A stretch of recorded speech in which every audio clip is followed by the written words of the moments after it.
एका संध्याकाळी गिरीशला एक दृश्य बघायला मिळालं.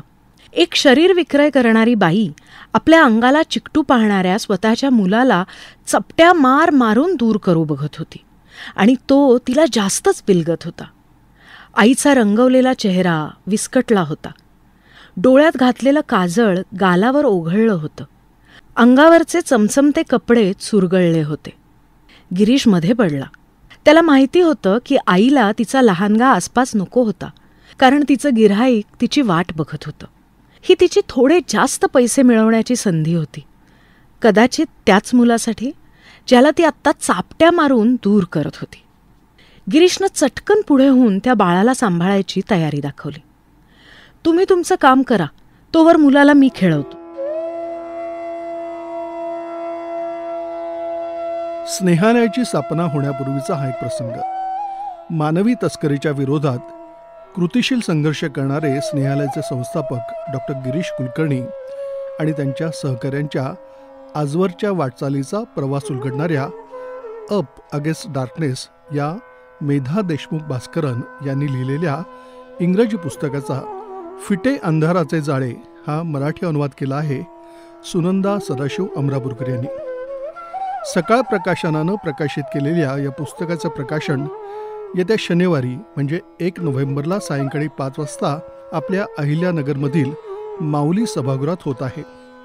यावेळी प्रमुख पाहुणे म्हणून पाणी फाउंडेशनचे मुख्य कार्यकारी अधिकारी आणि सत्यमेव जयते या प्रसिद्ध प्रबोधनात्मक टीव्ही सिरियलचे दिग्दर्शक सत्यजित भटकळ उपस्थित राहणार आहेत. या पुस्तकाच्या मूळ लेखिका मेधा भास्करन देशमुख आणि अनुवाद करणाऱ्या सुनंदा अमरापूरकर यांची प्रकट मुलाखत प्राध्यापक डॉक्टर दया भोर यावेळी घेणार आहेत. हा कार्यक्रम सर्वांसाठी खुला आहे.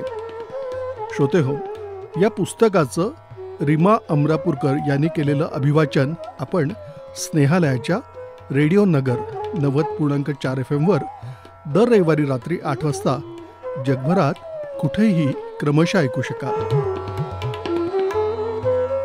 एव्हाना तो वास, ती असह्य दुर्गंधी आजूबाजूला 1-1.5 किलोमीटरच्या परिसरात पसरू लागली होती. आजूबाजूचे लोक घाबरले आणि चिडले. एड्सच्या शेवटच्या अवस्थेला पोचलेली व्यक्ती त्यांच्यामध्ये आणून ठेवण्यात आलेली होती. त्यांनी अफवा ऐकलेल्या होत्या की एड्स हा हवेतूनही पसरू शकतो. गिरीश, प्राजक्ता, कुरापट्टी आणि सचिन सगळे मिळून ललिताला जरा आराम पडावा म्हणून प्रयत्न करत असताना लोकांनी रस्त्यावरून दगड भिरकावायला सुरुवात केली. नुकत्याच दुरुस्त करून घेतलेल्या ऑफिसच्या काचा फुटायला लागल्या. जसजसा वेळ जायला लागला तसतशी दगडफेक वाढायला लागली. शेवटी गिरीशनं ललिताला त्यांना नुकत्याच मिळालेल्या MIDCतल्या मोकळ्या जागेत नेऊन ठेवायचं ठरवलं.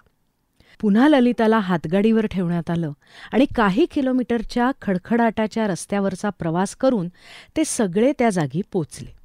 तिथे त्यांनी एक मातीची झोपडी बांधून त्यावर उतरतं छप्पर टाकलं होतं. तिथे काही आठवडे राहिल्यानंतर ललिता हे जग सोडून गेली. पण मरणापूर्वी स्नेहालयाच्या लोकांनी तिची सगळी काळजी घेतली. तिच्यावर प्रेमाचा वर्षाव केला.